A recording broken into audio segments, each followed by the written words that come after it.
Greetings everyone and welcome back. This is Marco and yes, this is another video about the Helios. Specifically, today we are comparing the 44M to the 44M-4.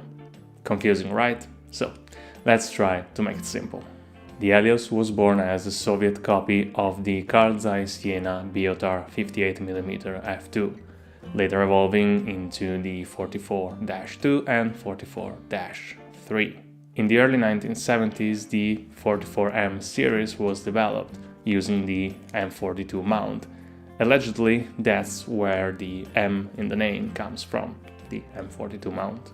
In the following 20 years, it would go through a series of upgrades while maintaining the same optical formula, with the 44M4, 5, 6, and 7. Plus, to make things even more confusing, there are multi-coded versions branded MC, but only some of them were multi-coded, and honestly I couldn't figure out which ones. Anyway, this is not a history lesson. We're here to compare the 44M and the 44M4, which, by the way, are also apparently the two most common ones. Let's begin with the physical differences. The 44M weighs 290 grams. It is 43 millimeters long when focused to infinity and 51 when fully extended. The 44M4 weighs 220 grams. It is 42 millimeters long when focused to infinity and 51 when fully extended. Front thread is 52 millimeters on both. And both have a clicked aperture that goes from f2 to f16.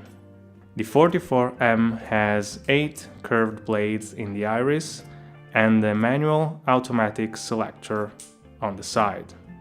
The 44M4 has 6 blades and no selector.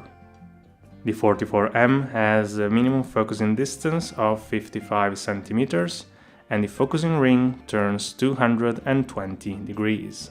The 44M4 has a minimum focusing distance of 50 centimeters and the focusing ring turns 240 degrees. The 44M has hyperfocal markings, the distance scale is always visible, and the focusing ring is narrower. The 44M4 has a wider focusing ring, the distance scale is only visible through the dedicated window, and the aperture ring is closer to the camera body. Wide open, the 44M is quite sharp in the center, but it gets very soft toward the edges. The 44M4 is overall sharper and the center is especially good. By f8 there is no noticeable difference between the two.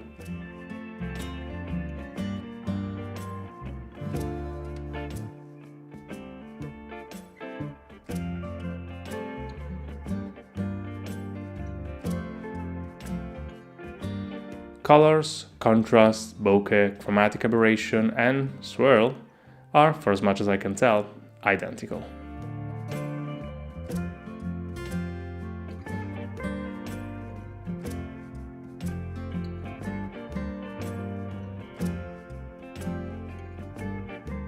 The 44M seems to be ever so slightly more prone to flares and ghosting.